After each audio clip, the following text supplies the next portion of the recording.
Assalamu alaikum. Hello everybody, how are you all? It seems that you all are well. I am Saiful Islam, assistant teacher of Ujanchor Ken High School and College Bansarampur, Brahmanbaria.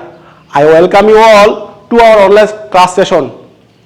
Dear students, respected guardians, viewers, today I am going to take a class of class 7 to 10. Now I am going to talk about narration, an important topic. What is narration? Narration means reporting.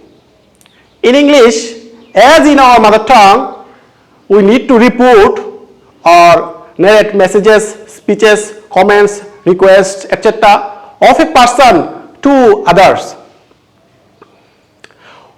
We may report messages or speeches in two ways. We may quote the actual words of the speaker, or we may report what is said without quote the exact words. Dear student, in this sense, a morme narration are of two kinds: direct narration and indirect narration. What is direct narration?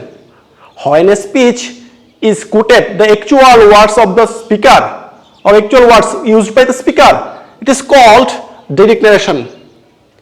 And what is indirect narration? When the speech is reported in the form of a narrative, giving the substance or words of the speaker without quoting his actual words, it is called indirect narration. অর্থাৎ direct narration বক্তার সরাসরি বক্তব্য হুবহু কথাগুলো বলে, আর indirect নারেশনটা কি in the form of narrative, একটা বর্ণনা আকারে চলে আসে, in the form of statement, একটা স্টেটমেন্ট আকারে চলে আসে। Dear students, in direct narration there are two parts. Direct নারেশনের অংশ দুইটি, that means reported speech and reported verb. The speech which is covered with inverted comma and the actual words of the speaker, it is called reported speech, and the verb that introduce the speech, it is called reporting verb. Dear student, লক্ষ্য করো এই স্পিচটাকে এই reporting ভার্বটায় পরিচয় করায় দেয়। So এই অংশটার নাম হচ্ছে রিপোর্টিং ভার্ব অংশ, আর এই অংশটার নাম হচ্ছে রিপোর্টেড স্পিচ। রিপোর্টিং ভার্ব অংশটার মধ্যে আবার আছে কি the speaker and the listener, or the man whom address the speech was addressed. Dear students, the general rules for changing direct narration to indirect আমি এখানে বাংলায় খুব সহজভাবে দিয়েছি, আশা করি তোমরা এখানে এটা দেখে তোমরা উপকৃত হবে। লক্ষ্য করো dear students, general rules for direct to indirect, direct থেকে ইনডিরেক্ট করার জন্য আমাদেরকে তিনটি পরিবর্তন করতে হবে, যথা এই রিপোর্টিং ভার্বটাকে চেঞ্জ করতে হবে, দুই লিঙ্কার ইউজ করতে হবে, প্রপার লিঙ্কার ইউজ করতে হবে অ্যাকর্ডিং টু দ্য সেন্স।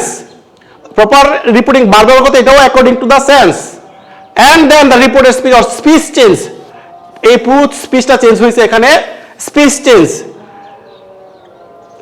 শিক্ষার্থীরা এখানে দেখো, we have to change the speech in three sectors.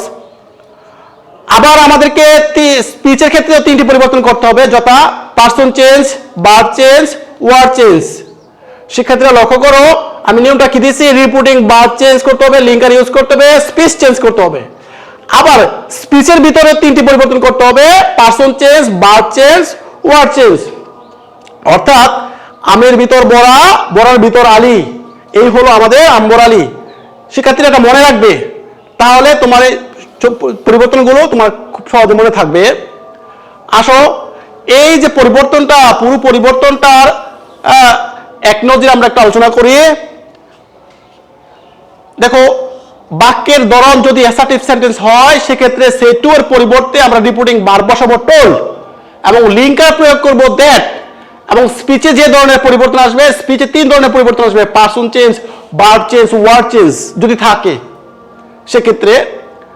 আর যদি সেন্টেন্সটা ইন্টারোগেটিভ সেন্টেন্স হয়, স্পিচের ভিতর ইন্টারোগেটিভ সেন্টেন্স হয়, তাহলে আমরা সে টুর পরিবর্তে আস্কড ব্যবহার করব, ইনকোয়ার ব্যবহার করতে পারবো।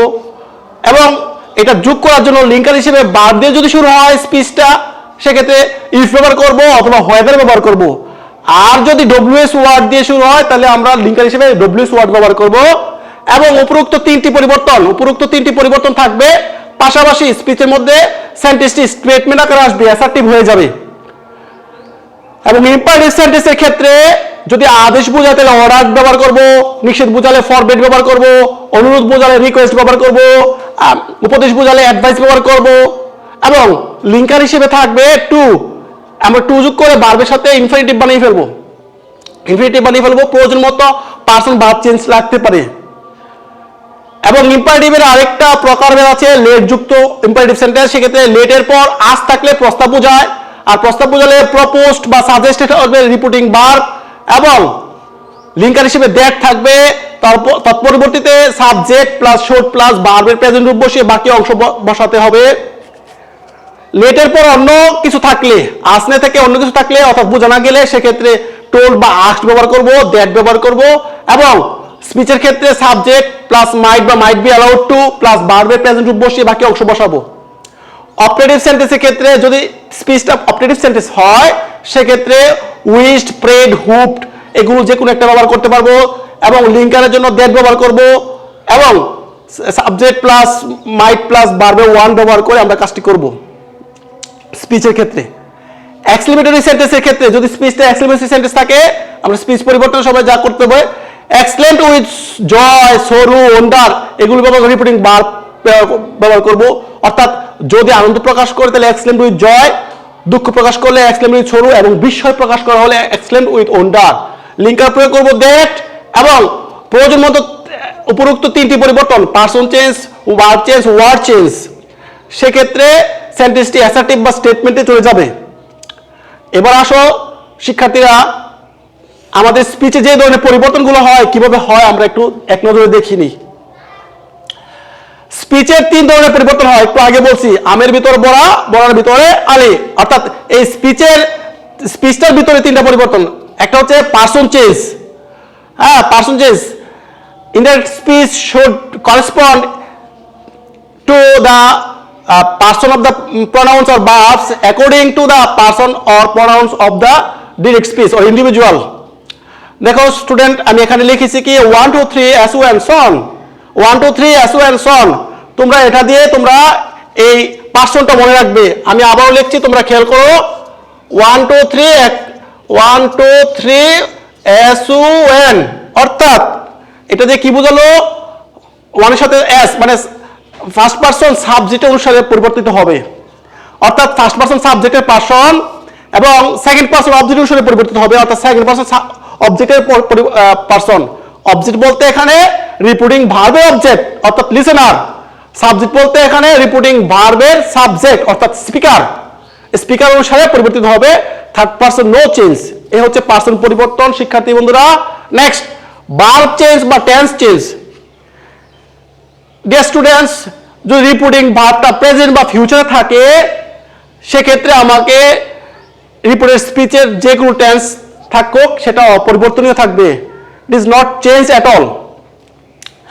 যদি রিপোর্টিং ভার্বটা পাস্টে থাকে আমাকে কি করতে হবে, এই যতগুলো প্রেজেন্ট টেন্স আছে সেগুলো অনুরূপ পাস্ট টেন্সে রূপান্তর করতে হবে, corresponding past tense.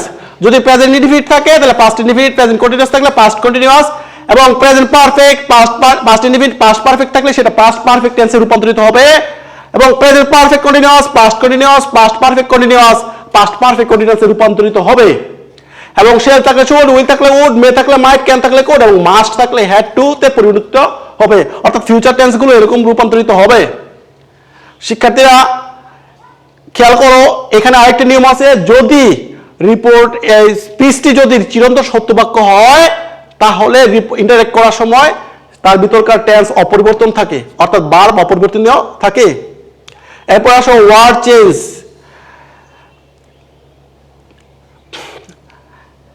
The words expressing nearness is changed into the words expressing distance, অর্থাৎ নিকটবাচক শব্দগুলো দূরত্ববাচক শব্দে রূপান্তর হবে। নাও থাকলে দেন হবে, টুডে থাকলে দ্যাট ডে হবে, টুমরো থাকলে দ্য নেক্সট ডে হবে, দ্য নেক্সট ডে থাকলে ফলোইং ডে হবে। ইয়েস্টারডে প্রিভিয়াস ডে হবে, হেয়ার থাকলে দেয়ার হবে, কাম থাকলে গো হবে, এগু থাকলে বিবুর হবে, দিস থাকলে দ্যাট হবে, সো থাকলে দ্যাট ইজ হোয়াই হবে, লাস্ট প্লাস সময় থাকলে দা প্রিভিয়াস প্লাস সময় হবে, নেক্সট প্লাস সময় থাকলে দা ফলোইং প্লাস সময় হবে। শিক্ষার্থীরা এগুলো আমার নিয়ম এবং নিয়মগুলো আমি এখানে অ্যাপ্লাই করছি, এই উদাহরণটাতে অ্যাপ্লাই করছি এবং এটাতে অ্যাপ্লাই করছি। তোমরা খেয়াল করো আমি কিভাবে করছি। শিক্ষার্থীরা তোমরা লক্ষ্য করো আমি ডাইরেক্টে কিভাবে ইন্টারেক্ট করলাম। আমার ডাইরেক্টে ইন্টারেক্ট করতে তিনটি কাজ করতে হয়, reporting, verb change, linker use and speech change. তাহলে রিপোর্টিং ভার্ব, যেহেতু আমার এই স্পিচটা রিপোর্টের স্পিচটা অ্যাসার্টিভ সেন্টেন্স, তাহলে আমাকে উপযুক্ত সেট টুর পরিবর্তে টোল ব্যবহার করলাম। তবে যদি অবজেক্ট না থাকে সেক্ষেত্রে আমরা সেট ব্যবহার করতে পারবো, আর সেট টু ব্যবহার করতে পারবো, সেটা দুর্বল ইংরেজি হবে।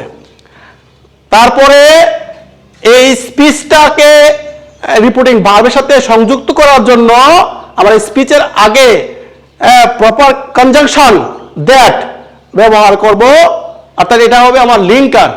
লিঙ্কার মানে লিঙ্কার হচ্ছে দুইটি রাস্তাকে যেমন একটি ব্রিজ সংযুক্ত করে দেয়, এই দুইটি অংশকে সংযুক্ত করার জন্য লিঙ্কারটা বসবে। ডিয়ার স্টুডেন্টস, আমাদের 2 নম্বর কাজ লিঙ্কার ইউজ এবং 3 নম্বর কাজ পুরো স্পিচটাকে পরিবর্তন করা। স্পিচের ভিতরে আবার 3টি পরিবর্তন আসবে, সেই 3টি পরিবর্তন আমি এখানে দেখাচ্ছি। দেখো তোমরা এ বি দিয়েছি, এখানে এ হচ্ছে পারসন চেঞ্জ, এখানে এ এবং এ আইটা যে রূপে আছে সেই রূপে পরিবর্তিত হয়েছে। আইটা সাবজেক্ট রূপে আছে, আই ফার্স্ট পারসন গিয়ে বক্তাকে ধরেছে, অর্থাৎ রিপোর্টিং ভাবে সাবজেক্টকে ধরেছে। সাবজেক্টকে ধরলে সি এর সাথে চেঞ্জ হয়ে করেসপন্ড হয়ে সি হয়েছে। এখানে সি হইলো কিভাবে, আবারও বলছি, আইটা সাবজেক্ট রূপ, এটা সাবজেক্ট রূপ, এখানে সাবজেক্ট রূপ বসবে। কার সাবজেক্ট রূপ বসবে? ফার্স্ট পারসনের সাবজেক্টকে ধরবে গিয়ে, ফার্স্ট পারসন কাকে ধরবে? স্পিকার বা সাবজেক্টকে ধরবে, সেক্ষেত্রে সি এর সাবজেক্ট রূপ সি। লক্ষ্য করো ছাত্রছাত্রীরা এখানে অনেক সময় কনফিউজ হয়ে তোমরা যদি এখানে পার্সনটাকে ভুল করো, দেখা গেছে প্রোনাউন্সিয়েশনটা কাটা গেল, দেন এখানে অবজেক্ট না, এটা পসেসিভ প্রুফ। পসেসিভ প্রুফটাকে পসেসিভ প্রুফ ব্যবহার করতে হবে। ইউর পসেসিভ প্রুফ, ইউর সব সেকেন্ড পারসন কাকে ধরবে? অবজেক্টকে ধরবে বা শ্রোতাকে ধরবে। শ্রোতাকে ধরে পরিবর্তিত হলে ইউর কে ধরলো মিকে, মি এর পসেসিভ মাই বসলো। আর এখানে বি হচ্ছে টেন্স পরিবর্তন বা বারবার টেন্স পরিবর্তন। ভার্ব হচ্ছে পাস্ট ইনডিফিনিট টেন্স, আমি এখানে দেখিয়েছি পাস্ট ইনডিফিনিট টেন্স থাকলে পাস্ট পারফেক্ট বানাতে হবে। সো ডিয়ার স্টুডেন্টস, এখানে হ্যাড টেকেন, টুকের past perfect tense had taken বসানো হয়েছে। এবং সবশেষে ওয়ার্ড চেঞ্জ আমরা এখানে দেখিয়েছি। ওয়ার্ড চেঞ্জ ইয়েস্টারডে থাকলে দেওয়া হবে দা প্রিভিয়াস ডে। এইভাবে আমরা একটা ডাইরেক্ট রিলেশন থেকে ইনডাইরেক্ট রিলেশনে রূপান্তর করব। আমি পুরোটাই দেখাই দিয়েছি এক নজরে, তোমরা লক্ষ্য করবে। আবার এখানে দেখো, যদি রিপোর্টিং ভার্বটি প্রেজেন্টে থাকে তাইলে আমাদেরকে টেন্স পরিবর্তন করার প্রয়োজন নাই। এমটা এখন ইজ হয়েছে, শুধুমাত্র পার্সনের সাথে ইজ হয়েছে। The present indefinite tense, present indefinite tense. Dear student, he says I am ill today, he says that he is ill today. দেখো এখানে শুধু পার্সনটা পরিবর্তন হয়েছে, বাকিগুলো পরিবর্তন হয় নাই। শিক্ষার্থী বন্ধুরা, আজকের মতো এখানে, আশা করি তোমরা ন্যারেশনের প্রাথমিক ধারণাটা পেয়েছো আমার কাছ থেকে। তোমরা বাসায় বসে বেশি বেশি চর্চা করবে এবং চর্চা করলে তোমাদের সমস্যাগুলো দূর হবে। আজকে এ পর্যন্তই, আল্লাহ হাফিজ।